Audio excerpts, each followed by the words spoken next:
The film opens with a cave hidden deep within the mountains. After a close-up shot of the cave's dark entrance, the focus shifts to two sisters, Abby and Beth. After the death of their mother, Beth's entire world revolved around Abby. Together, they managed to build a simple but happy life. That peace, however, was shattered when Beth was diagnosed with terminal cancer. The news devastated Abby, but she refused to give up hope. Determined to save her sister, Abby began searching for new treatment options. Eventually, she discovered that a pharmaceutical research company had developed a potential cure for terminal cancer. The treatment, though, was outrageously expensive. Abby didn't have the money, so she decided to take a dangerous path. She accepted a high-risk job as a geologist on the icy borderlands between Europe and Russia. Her assignment was to search for uranium in the mountains. The work was perilous, life-threatening, even, but it promised substantial pay. Abby, desperate for a solution, took the job and threw herself into it. Days passed, yet despite their relentless efforts, no uranium was found. Abby eventually suggested to her colleague that they venture deeper into the mountains, into the dense and foreboding forests. Her colleague, however, refused. He knew the risks: dangerous terrain, possible death, and the nearness of the Russian border, where they weren't permitted to go. But Abby's desperation outweighed her fear. That night, she received a call from her father. Beth's condition had deteriorated further. To make matters worse, the company had not given Abby any advance pay, money she desperately needed to at least begin Beth's treatment. Realizing her only hope was to find uranium, Abby made a bold decision. The next day, she announced her plan to enter the forest. Her colleague warned her of wild animals lurking within, and once again refused to join her. Borrowing his gun, Abby set out on her own. After trekking for hours, strange noises began to echo through the trees. Certain that an animal was stalking her, she drew her gun. But then her eyes landed on a large, smooth, black rock lying nearby. The sound seemed to be emanating from it.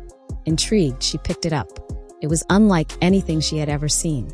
As a geologist, Abby had studied countless minerals and rock formations. But this was extraordinary. Believing it might be incredibly valuable, she brought it back to her base. She decided to keep it secret from the company, hoping she could sell it to fund Beth's treatment. Her thoughts were interrupted by another call from her father.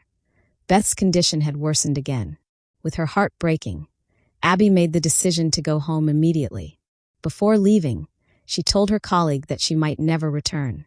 To leave the remote site, Abby needed a helicopter. She boarded one, but mid-flight, she spotted something strange outside the window.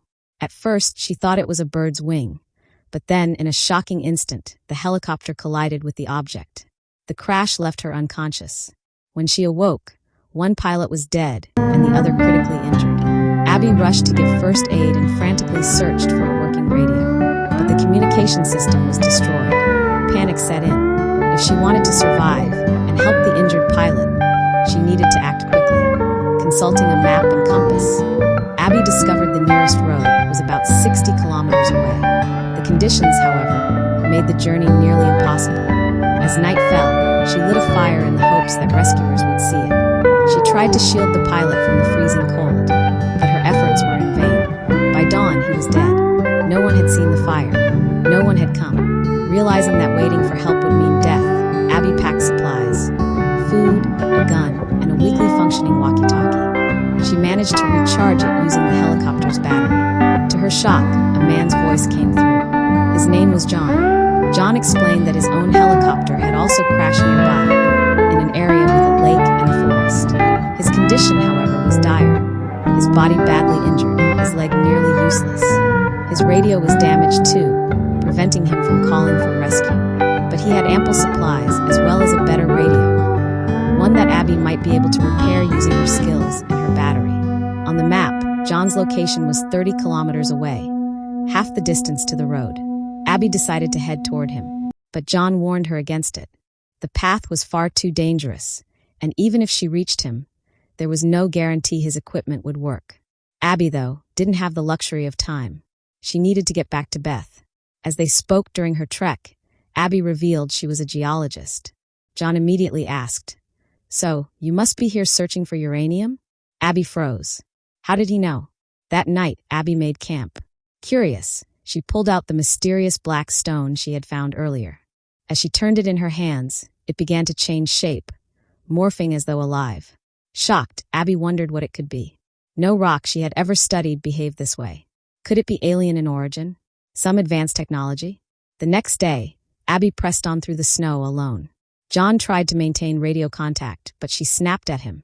If we keep talking, the battery will die, and then I'll lose my only lifeline. Turning off the radio, she focused on her journey. Soon, she faced a nearly vertical hill. Exhausted, she admitted to John that she might not make it. John replied, then turned back. I'll remember your effort and pray for your sister. Abby, angry, told him she didn't need his pity, she needed strength.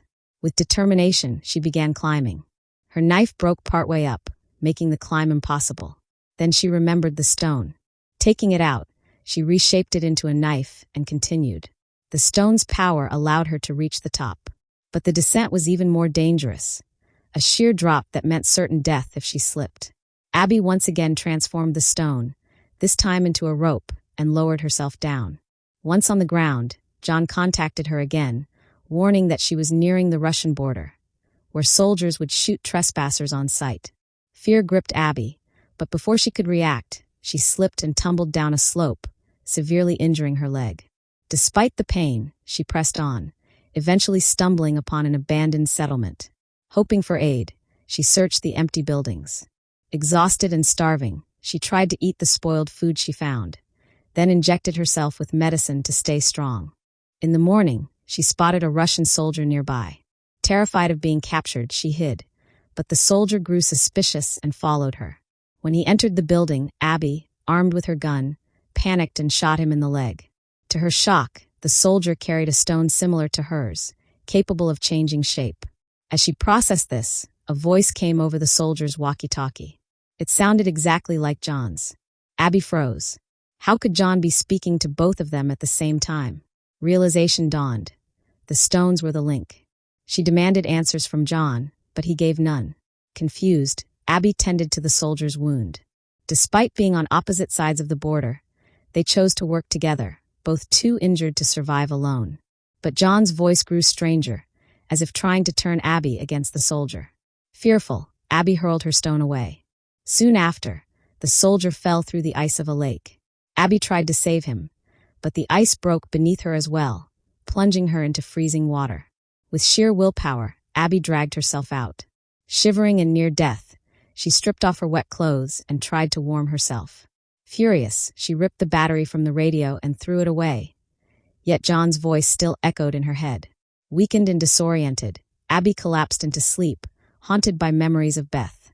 She awoke to the sound of helicopters overhead. Staggering to her feet, she tried to signal, but her strength failed.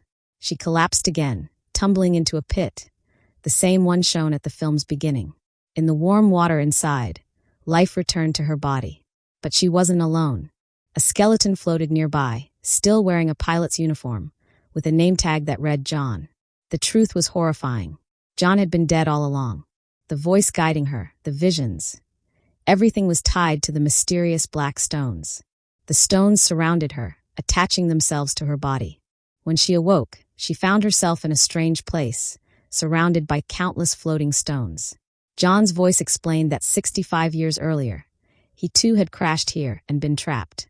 The helicopter crash wasn't an accident. The stones had caused it. These stones were no ordinary minerals, but a form of alien life that had existed on Earth for millennia. They did not kill humans, but instead kept them alive, transformed, preserved, in a state of existence that was no longer truly human. John had surrendered himself to them. Now he asked Abby if she wanted the same. But Abby refused. She didn't want immortality. She wanted to return to Beth. In the blink of an eye, she found herself standing at her house. Overjoyed, she ran inside and embraced her sister. But soon the illusion shattered. It wasn't real. It was the stones manipulating her mind. When she truly awoke, she was lying in the snowstorm. Then reality shifted again. Abby had been rescued. She opened her eyes to find herself safe in her friend's apartment. Without hesitation, she rushed to her sister's side. At home, she arrived just in time. Beth was taking her final breaths. Abby held her hand, staying by her side until the end. The aliens had granted her last wish, to be with Beth in her final moments. The film ends with Abby, her father, and her sister together, accepting death, as John had once told her she would. It closes on an emotional note, with Abby finally at peace. Abby's story reminds us of the lengths we go for love. If this touched you, please give this video a like and subscribe for more powerful movie explanation videos.